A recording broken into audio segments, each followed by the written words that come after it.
예, 발표 시작하겠습니다. 안녕하세요.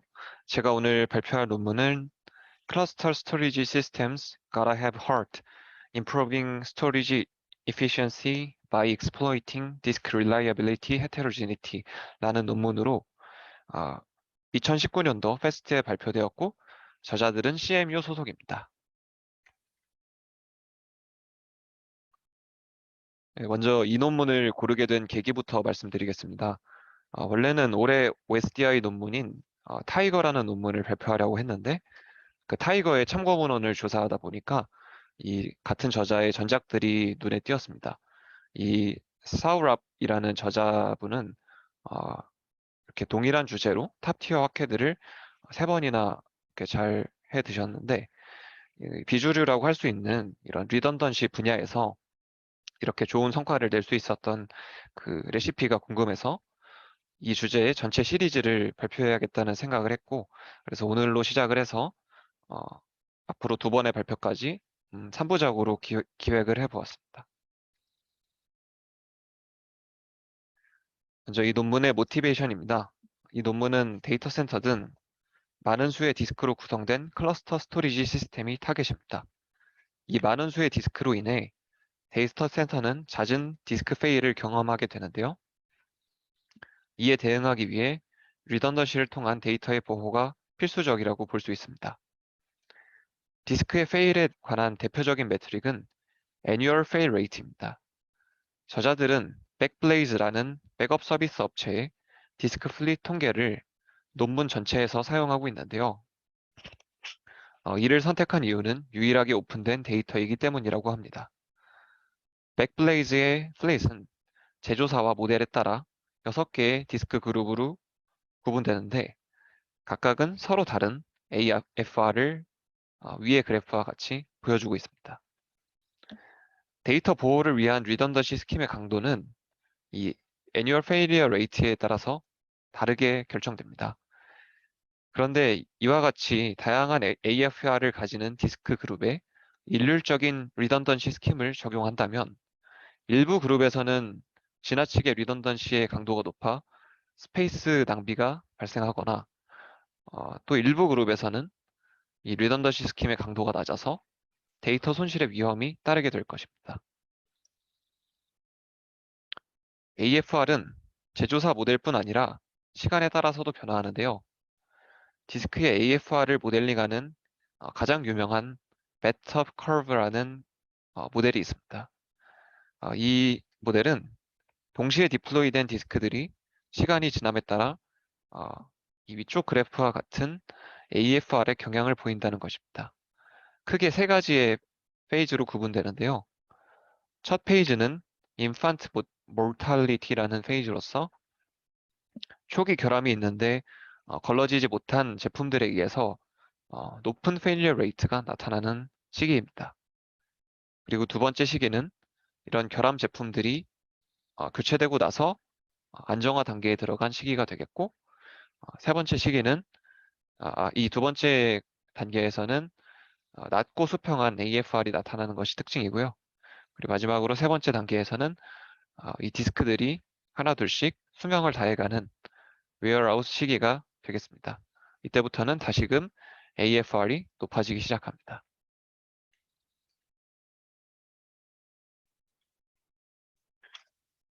이제 백블레이즈의 디스크 그룹들에 대한 시간에 따른 AFR 그래프를 보시겠습니다. 지금 이 그래프에는 총 세 가지의 디스크 그룹이 표현되어 있는데요. 어, 그리고 이 빨간색 라인은 이 세 가지 그룹을 전부 평균된 그런 수치가 되겠습니다. 어, 이 각각의 디스크 그룹들은 앞서 보여드린 베스트업 커브와 유사한 경향을 나타내고는 있으나 안정화 상태의 AFR의 수치가 서로 다르고, 그리고 또한 어떤 일부 그룹에서는 어, 애노말리 포인트로 볼 수 있는 그런 베스트업 커브에서 벗어나는 경향들이 나타나고 있습니다. 결국 이와 같은 다양한 그룹의 시기별 AFR의 변화에 적절하게 대응하기 위해서는 리던던시 스킴의 그룹별 동적 제어가 필요함을 알 수 있습니다. 이레이저 코딩이나 레플리케이션 등 리던던시 스킴은 일반적으로 두 가지 숫자 n과 k로 표현이 됩니다. 그래서 n은 이 스트라이프 어레이에 참여하는 총 디스크의 개수이고 k는 그중 유효 데이터 디스크의 개수입니다. 따라서 스페이스 오버헤드는 k분의 n이 되겠습니다. 같은 리커버리 어빌리티를 가지는 어레이라도 n이 크다면 스페이스 오버헤드는 줄어들게 됩니다. 예를 들어 14, 10과 24, 20으로 나타나는 두 어레이는 둘 다 4개의 페일리어로부터 복구 가능하지만 스페이스 오버헤드는 앞의 경우에는 1.4배, 그리고 뒤의 경우에는 1.2배로 서로 다르게 나타나게 됩니다. 논문의 아이디어입니다. 하트는 AFR을 기반으로 동일한 수준의 리커버리 어빌리티를 유지한 채 어레이의 크기를 동적으로 변화시킵니다.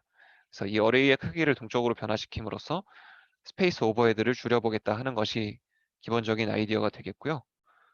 이 하트의 기반이 되는 모델은 앞서 보여드린 베스터 커브가 되겠고, 이 베스터 커브에 세 가지 페이지에 대해서 두 개의 트랜지션 포인트가 있는데 이 두 가지 포인트를 잘 구별을 해놔서 그 가운데 페이지인 useful life 페이지에서 더 낮은 리던던시 강도를 사용해서 스페이스 오버헤드를 줄이고자 하는 것이 이 하트의 핵심 아이디어가 되겠습니다.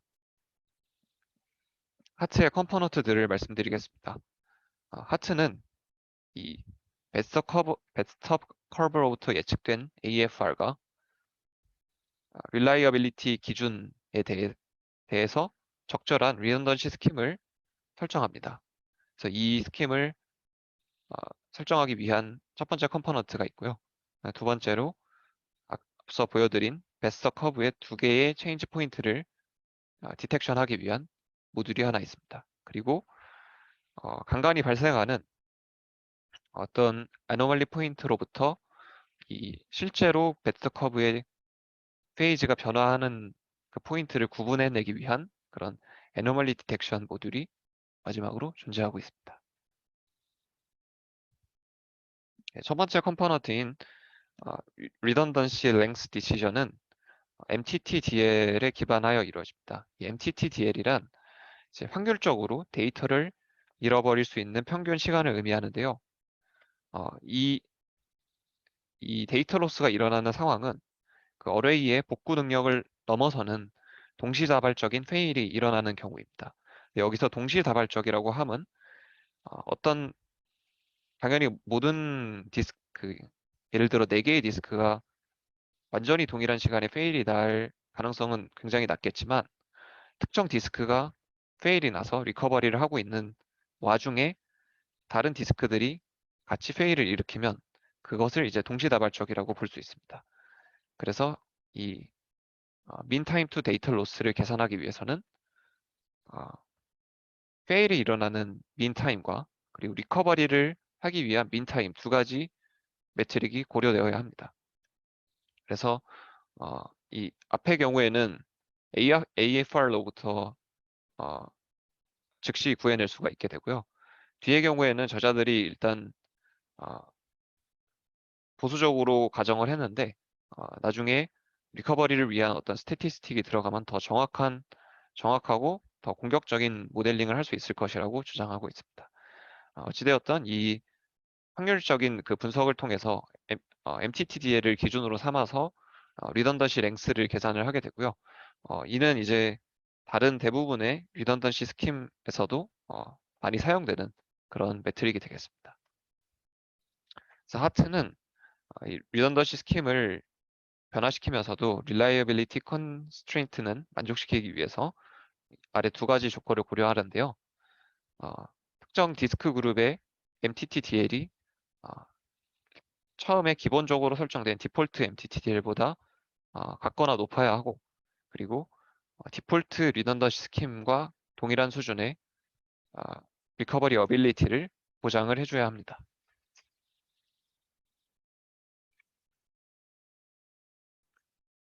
그래서 이 두 가지 요소를 기반으로 어레이 사이즈를 계산하는 그런 수식을 당연히 쉽게 유도할 수 있을 것인데요. 근데 이제 논문에는 그런 수식적인 부분은 다 생략되어 있지만 그렇게 복잡한 내용은 아닐 것이라고 예측이 됩니다. 다음으로 체인지 포인트 디텍션 모듈입니다. 벡터 커브 내에 두 가지 체인지 포인트를 찾아내는 역할을 하고요. 이를 위해서 어, 윈도우 기반의 럽처라는 라이브러리를 썼다고 하는데 어, 저자들의 컨트리뷰션이 아니라서 그런지 그렇게 자세한 내용은 들어있지 않습니다. 근데 이제 대략 찾아보니까 그 특정 레인지의 윈도우를 잡아두고 그 윈도우를 이동시키면서 그 윈도우 내에 있는 데이터들이 어떤 특정 조건을 만족하는지 그래서 그거를 그 여부를 통해서 이 체인지 포인트들을 결정하는 그런 알고리즘이라고 보시면 되겠습니다. 다음으로 어, 아노말리 디텍션 모듈입니다. 먼저 이 오른쪽 두 개의 그림을 보시면 아노말리 디텍션의 필요성을 나타내고 있습니다. 위의 그림에는 이제 H4B라는 디스크 그룹의 시간에 따른 AFR 경향을 나타내고 있는데요. 이 그룹에서는 250일 정도에 갑자기 AFR이 크게 상승하는 모습을 보여주고 있습니다. 논문에서는 이 AFR에 갑자기 상승되는 이유가 2017년쯤에 갑자기 다수의 디스크들이 디플로이가 되었는데 이렇게 급격하게 디플로이 되는 디스크 숫자가 올라가는데 이로 인해서 어, 갑자기 큰 숫자의 페일리어가 추가적으로 발생하게 되었다고 하고 있습니다. 따라서 이와 같은 어떤 정상적이지 않은 그 라이프 사이클에 의해서 이와 같은 아노말리 포인트가 나타났을 때 얘를 체인지 포인트로부터 구분해내는 능력이 중요한데요. 왜냐하면 이전에 체인지 포인트 모듈만 사용했을 때 그 모듈에 따르면 얘는 이미 스테이블 유스풀 라이프 페이지에 들어갔다고 판단할 것이고 이와 같은 애노멀리가 나타나면 이제 웨어하우스 페이지에 도달했구나라고 판단을 하게 되어서 여기서 이제 유스풀 라이프를 종료시키고 더 강한 리던던시 스킴으로 롤백을 하게 됩니다. 따라서 실제로는 유스풀 라이프 페이지가 한참 남아 있음에도 이 스페이스 세이빙을 할 찬스를 전부 활용하지 못하고 크게 놓치게 되는 그런 불상사가 일어날 수도 있습니다. 예, 어찌되었던 이 애노멀리를 감지하기 위해 논문에서 사용한 알고리즘은 RRCF라는 알고리즘이고요. 이거는 찾아보니까 2016년도에 발표된 논문이고 뭐 트리 기반으로 데이터의 이상을 감지한다고 합니다. 자세한 내용은 논문에서 생략되어 있고요. 예, 그래서 알고리즘이 궁금하신 분들은 아마 어, 이 논문도 탑티어학회에 발표된 논문이라서 찾아보시면 또 도움을 받을 수 있으실 것 같습니다. 다음으로 이밸류에이션입니다. 논문에서 모델링 기반으로 삼은 백블레이드 데이터셋에 다시금 논문의 모델에 실험을 진행했습니다. 이 오픈된 데이터셋이 이 백블레이드 하나라서 어쩔 수 없는 부분이라고 생각은 하지만 어, 평가의 공정성 측면에서는 약간 떨어지는 것 같습니다. 이 각 그래프는 이제 디스크 그룹별 시간에 따른 AFR 그래프를 나타내고요. 여기서 음영 처리된 부분이 논문의 하트가 구별해낸 그 배트서 커브의 두 번째 페이지인 Useful Life 페이지가 되겠습니다. 그래서 이 세이빙 리전 안에서는 더 낮은 강도의 리던던시 스킴을 사용하는 것을 제안하고 있습니다. 그래서 이 그래프에서 알 수 있는 것은 이 하트라는 저자들의 모듈이 다양한 그룹과 또한 이런 애노말리 포인트가 나타나는 와중에도 어, 올바른 구간의 그 Useful Life 페이지를 잘 찾아내고 있다. 그렇게 보시면 될 것 같습니다.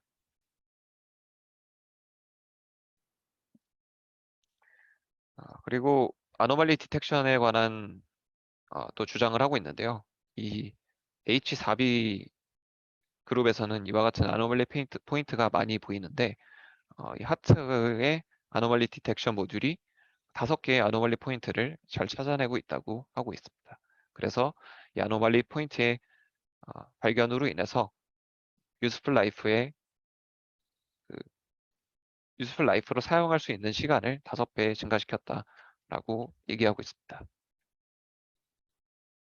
다음으로 정량적인 스페이스 세이빙입니다. 아래 표의 세로축은 각 디스크 그룹과 그들의 AFR을 나타내고 있습니다. 가로축은 MTTDL로 대변되는 Default Redundancy 스킴의 강도를 나타냅니다. 디스크 그룹의 AFR이 낮을수록 더 많은 스페이스 세이빙을 보여주고 있습니다. 이는 하트가 디스크 그룹별로 적절한 리던던시 스킴을 제한한다는 것을 보여줍니다. 이거예요. 그래서 오른쪽 그래프는 서로 다른 리던던시 스킴 14, 10과 9, 6에 대한 오버all 스페이스 세이빙을 나타내고 있습니다. 전체적으로 10%에서 12% 정도의 스페이스를 절약하고 있습니다. 다음으로 센시티비티 애널리시스입니다. 하트에는 두 개의 대표적인 파라미터가 있는데요. 체인지 포인트 디텍션에 영향을 주는 플랫니스 파라미터와 useful life의 보수적인 전환을 위한 AFR 버퍼가 있습니다. 첫 번째 플랫니스 파라미터는 각 레인지별로 이 체인지 포인트 디텍션을 할 때 그 디텍션하는 레인지 안에서 최대값과 최소값의 그 차이와 비교됩니다. 예를 들어서 첫 번째 체인지 포인트를 디텍션하고자 할 때는 이제 30일 구간을 잡고 그 안에 있는 AFR의 맥스 값과 민 값의 차이가 어떤 설정된 T 플랫 파라미터와 그보다 작다면 이제 AFR 커브가 충분히 평평해졌구나라고 얘가 이제 판단을 하고 이제 useful life의 비긴으로 판단을 하게 됩니다. 그래서 이제 T 플랫을 작게 설정하면 설정할수록 그 더 보수적으로 이 평평한 구간을 디텍션 하게 되고요. 그래서 아래 그래프에서 보시면 T 플랫이 0.35로 그 설정이 된 경우 0.5인 경우보다 더 보수적인 구간을 설정을 하고 있습니다. 다음으로 useful life의 AFR 버퍼 같은 경우에는 첫 번째 체인지 포인트에서만 적용되는 부분인데 이제 이 첫 번째 페이지인 인판시가 끝나는 것을 이 T플랫을 통해서 디텍션을 했는데도 약간의 텀을 더 패딩을 더 둔 다음에 이제 그 리던던시 스킴의 변화를 제한하는 방식입니다. 이 패딩을 두는 이유는 어떤 애노말 포인트 등의 잘못된 판단으로 인해서 이 리던던시 스킴이 지나치게 빨리 변화하게 될 경우에는 어, 리스키한 그런 결과를 초래할 수 있기 때문에 이런 패딩을 파라미터로 설정을 하고 있습니다. 다음으로 요약입니다. 현재 데이터 센터 환경에서는 획일적인 리던던시 스킴을 서로 다른 릴라이어빌리티를 가지는 디스크들에게 적용하고 있습니다.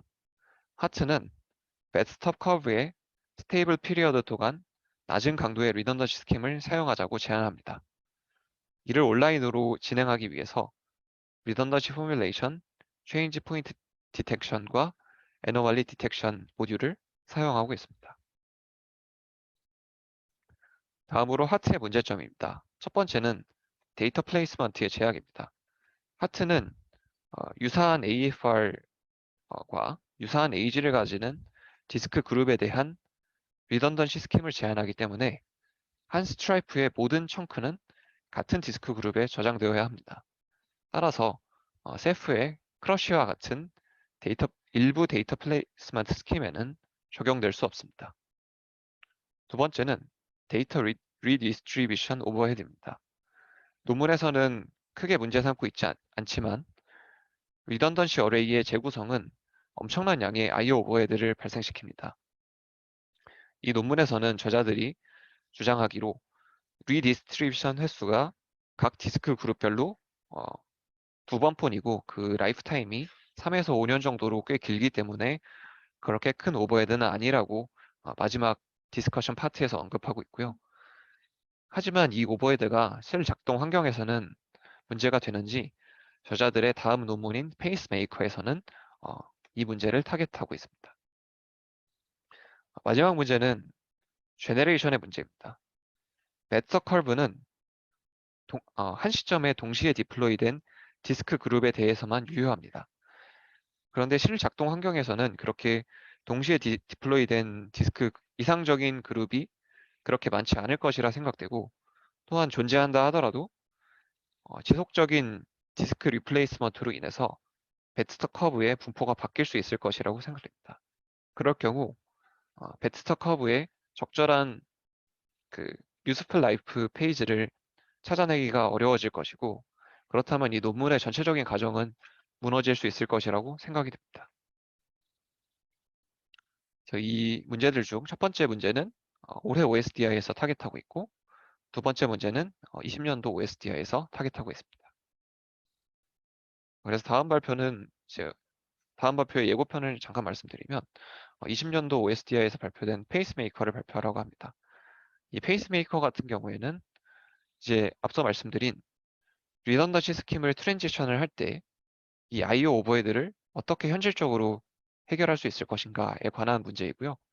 그래서 그 페이스메이커라는 논문에서는 크게 세 가지의 문제를 풀려고 하는데, 어, 언제 이 디스크 트랜지션을 일으킬 것인가, 그리고 그 디스크 트랜지션을 시킨 데이터를 어떤 새로운 리던던시 그룹에 보낼 것인가, 그리고 그 디스크 트랜지션은 또 어떤 방식으로 진행할 것인가에 대한 문제를 해결하고 있고, 전반적인 아키텍처는 이런 식으로 구현을 하고 있습니다. 그래서 준비한 발표는 여기까지고요. 들어주셔서 감사합니다.